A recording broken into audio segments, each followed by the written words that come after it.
2001年2月発売、ジオン広告軍陸戦用量産型モビルスーツ MS-07B の3グフカスタム100分の1スケールマスターグレードモデルを作っていきたいと思います。蓋を開けて中のパーツを確認していきます。7袋10枚のパーツとリード線、マーキングシール、ガンダムデカール、ビスが10個入っています。フラットホームセンターのプラモデル売り場に立ち寄った時に購入したものになります。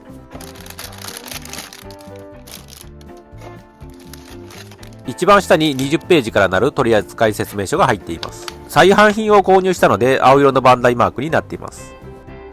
積んでみてもこれぐらいの高さにしかならないのでパーツ数はあまり多くないです。特徴的なパーツを見ていきます。パイプ1と書かれたパートになります。ザクのバージョン 2.0 と違って自分で通すタイプなので硬くて手が痛くなるというようなことはないと思いますが、なくす可能性があります。通すパーツはこの3つになります。グフに比べてガトリングシールドなどがあるのでパーツ数が少し多いです。クリアパーツが2種類あります。透明な部分はグフと同じです。オレンジ色の方がグフカスタム専用になります。ビスが9本と予備が1本。ガンダムシールとガンダムデカール。物合いはクリアレッドになっています。ヒートロッドのリード線が1本。ノリスパッカードの20分の1のフィギュアが入っています。色分けできていない部分を見ていきます。ハッチのこの部分がオレンジイエロー。クリアオレンジの方が好みなので自分はこのままにしておきます。バーニアの内部の部分がモンザレット。この丸い部分のへこんだ部分が黒っぽい色です。このクリアパーツの部分はクリアレッドの指定になっています。この穴の開いている部分はグレーより少し濃いような色です。ヒートサーベルは黒鉄色の指定になっています。持ち手の部分はボディやスカートと同じ色です。外装パーツを取り外した時の腕の色がグレーより少し濃い色です。ノリスパッカードは肌色なので全体的に塗ってやる必要があります。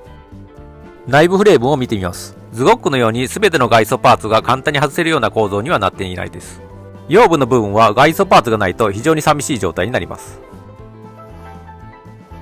ショルダーアーマーなどのネジも見ることができます。ハッチがついていないのでコックピット内のノリスパッカードを簡単に見ることができます。外装パーツを取り付けていきます。まずは頭部からです。まずは手前側をはめて後ろ側をはめます。手前側の外装パーツを取り付けます。頭部の外装パーツの突起部分をポリキャップに差し込みます。胸部です。まずは下側の外装パーツを前後に取り付けます。ハッチの突起部分をポリキャップに差し込みます。ハッチは閉じておきます。胸部のパーツを左右に取り付けます。最後に黒いパーツを取り付けます。左腕に外装パーツを取り付けていきます。突起部分をポリキャップに差し込みます。溝に突起部分を合わせてはめます。反対側のパーツもはめておきます。ハンドパーツを取り付けて最後にショルダーアーマーを取り付ければ左腕の完成です。右腕も左腕と同じように取り付けます。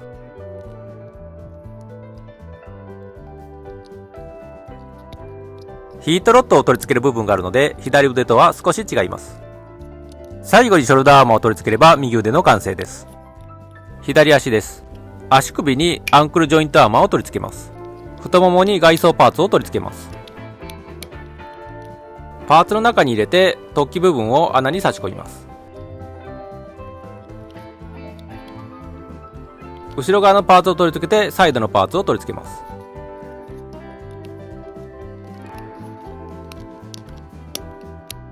最後に足首の部分を取り付ければ左足の完成です。右足も左足と同じように組み立てていきます。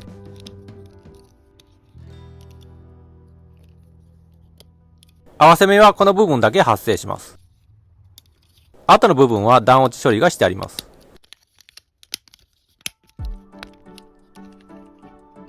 足首を取り付ければ右足の完成です。腰部に外装パーツを取り付けていきます。リアアーマーは穴に突起部分を差し込むだけです。フロントアーマーはポリキャップの部分にボールジョイントを差し込みます。サイドアーマーはポリキャップの穴に突起部分を差し込みます。腰部の穴に胸部の突起部分を差し込みます。隙間の部分に突起部分をはめます。バックパックに外装パーツを取り付けます。下側にも取り付けておきます。胸部に頭部を取り付けます。左右の腕を取り付けます。左右の足を取り付けます。これでグフカスタムは完成です。可動域を見てみます。頭部はボールジョイントなので一周回すことができます。ショルダーアーマーは引き出すことができます。ボールジョイントになっているので少し動かすことができます。腕の取り付け部分はボールジョイントなので前後左右に動き一周回すことができます。この部分が一周回ります。肘の関節は90度ぐらい曲がります。ハンドパーツもボールジョイントなので結構自在に動きます。腰の部分は前後には動きますが左右には動かないです。少しだけ回すこともできます。フロントアーマーは前後に少し動きます。サイドアーマーは外側に少しだけ動き前後にも少し動きます。リアアーマーは全く動かないです。メインスラスターはボールジョイントなので結構自在に動きます。付け根の部分はボールジョイントなので自在に動きます。膝の関節の部分は2箇所の部分が動いて90度以上曲がります。足首の部分は結構面白い動き方をします。ボールジョイントなので当たるまで回ります。前後左右も動きます。武器の紹介です。3連装 35mm ガトリング砲です。まずは輪っか状のパーツをこの部分にはめます。突起の部分を穴にはめます。これで持たせることができました。ナローレンジセンサーは動かすことができます。ヒートロッドの取り付けです。まずはこのグレーのパーツを外します。外した部分の穴にヒートロッドの取り付けパーツを差し込みます。これでヒートロッドを取り付けることができました。ヒートロッドはリード線でできているので曲げることができます。ガトリングシールドを取り付けます。まずはハンドパーツにグリップ部分を差し込みます。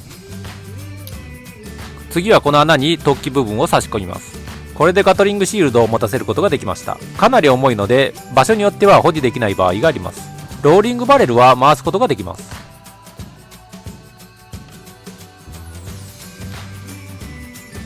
このようなポーズを取らせることはできますがかなり前が重くなるのでバランスが難しいです。最後にヒートサーベルです。まずはシールドからヒートサーベルを抜きます。やりやすいようにハンドパーツを取ります。指のパーツを抜きます。グリップ部分の突起をハンドパーツの穴に差し込みます。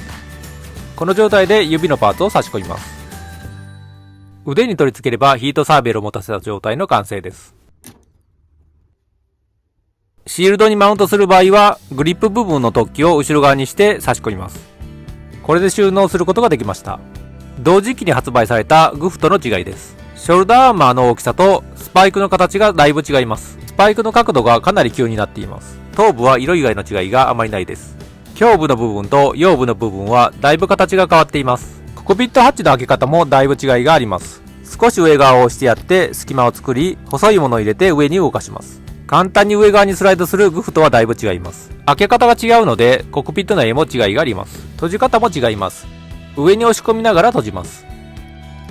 パワーサプライパイプも違います。カスタムにはサイドの部分で固定するパーツがついています。